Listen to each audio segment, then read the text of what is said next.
G'usl qilishni o'rganamiz. G'usl har bir balog'atga yetgan kishiga farz amal hisoblanadi. Hozirgi kunda ko'pchilik balog'atga yetganlar, hatto uylanganlar ham g'usl qilishni bilmasligi achinarli holat.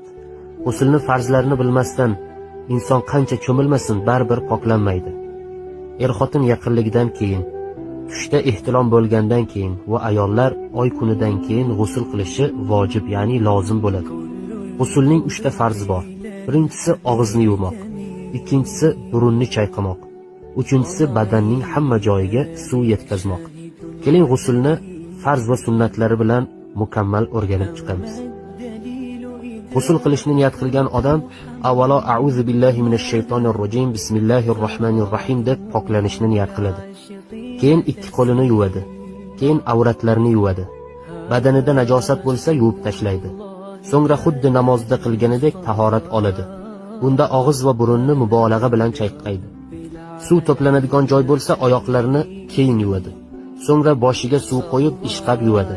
Badaniga 3 marta, avval o'ng yelkasidan, keyin chap yelkasiga suv qo'yadi.